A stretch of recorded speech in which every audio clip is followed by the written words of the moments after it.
I came back, I quit using it. So. Wow. Yeah. I kind of have a question that goes off of that. Is this event a factor that affects your life outside of burner culture, like you talked about the trash, and you now notice more when you're, or other insights or lessons that you carry with you? Absolutely, yeah. Participation is one. Not being a spectator. So, and Expect participation when you go? yeah, don't be a tourist. So, I mean, because there's people that do that, but just in my own life, you know, if if I notice that there's a piece of trash on the ground, pick it up. If I notice somebody needs help, help them out. But also, more than that, planning ahead to be able to be awesome enough to have extra to share with others. So if I'm gonna go somewhere, I don't just plan to bring what I'm gonna bring. I bring stuff, something to share. Yeah, something cool. I mean, it doesn't necessarily have to be a thing. It could even be just, an action or something like that. But just being a participant more than just like going through life and not engaging other people. So there's participant and sharing. Are there any other characteristics that you think fit this culture?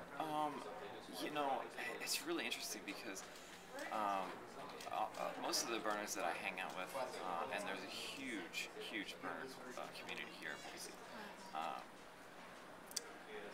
They're, I mean, from all spectrums. They're programmers at like HP, or network engineers, or owners of small businesses, healthcare workers. Yeah, they're all from all different spectrums.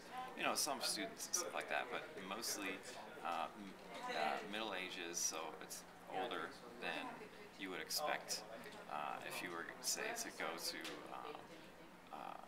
an electronic music dance party, like a rave in Boise. You're going to get a lot of kids. You go to a burner party, which plays electronic music, you're going to get a much older crowd. They're much more mature, responsible partiers, if that makes sense. Yeah. So, I mean, you can have fun and be an idiot, so, which is really important. Are there safety risks and precautions that are involved with this event? Yeah, absolutely. Yeah, people die out there pretty much every year. Really? So, yeah, absolutely. From Usually from dehydration is the biggest killer. Okay. So drinking way too much in the hot sun, or they have pre-existing conditions and they don't take care of themselves. So what advice would you give a newcomer then? Bring plenty of fresh water and a change of socks for each day. Maybe 2 pairs of socks per day would be good. The environment there is the alkaline dust is very has a high pH, so it literally will over time eat away at your skin.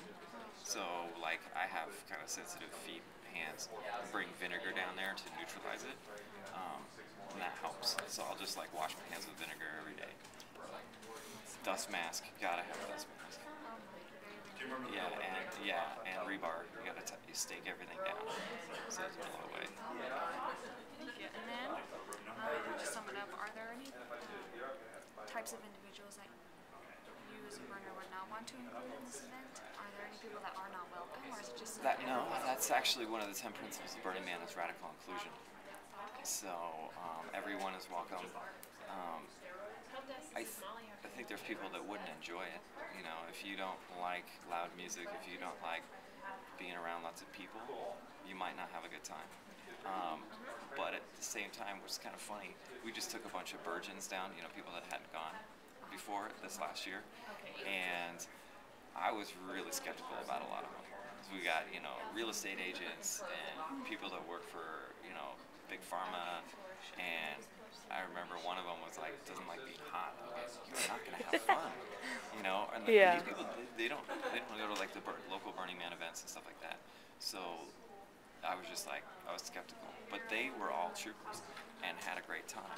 So it's like I couldn't predict who's not gonna enjoy it, because I was certain that like 2 of the people that came with us were not gonna have fun at all, and they were gonna be miserable and make life miserable for everyone else around them, and I was completely wrong.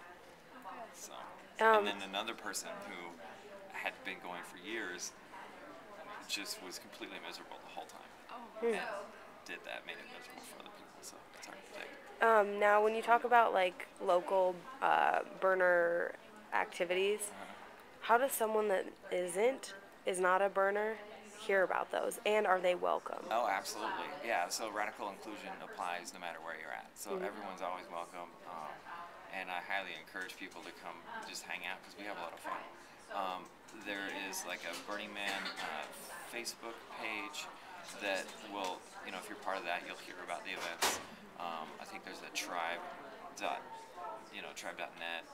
I just, obviously Facebook is really good, but there's one of the big promoters of parties here, Nurse Jessica. She does theme parties throughout the winter, and that's people go to that. Aesthetic Evolution, you've probably heard of. Not everyone that goes there is a burner, but lots of burners go there and set up their theme camps and stuff like that. So, that's a good one. Then we have our decompression, which is usually in October every year. So decompression is it's a theme from Burning Man.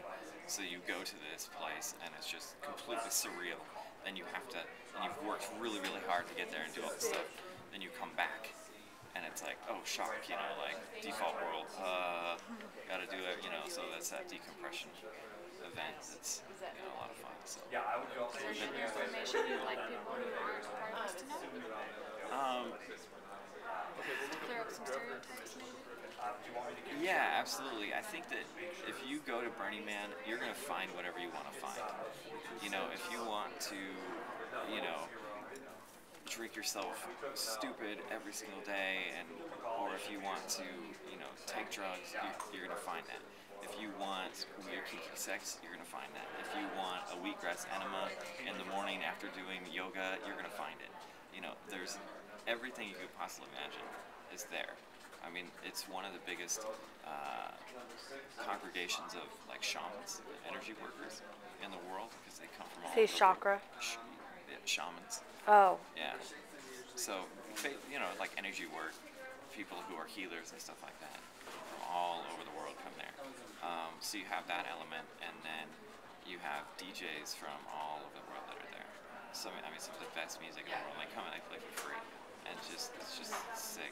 So it's all there. So much art. All the art cars is the biggest, gathering of art cars in the world.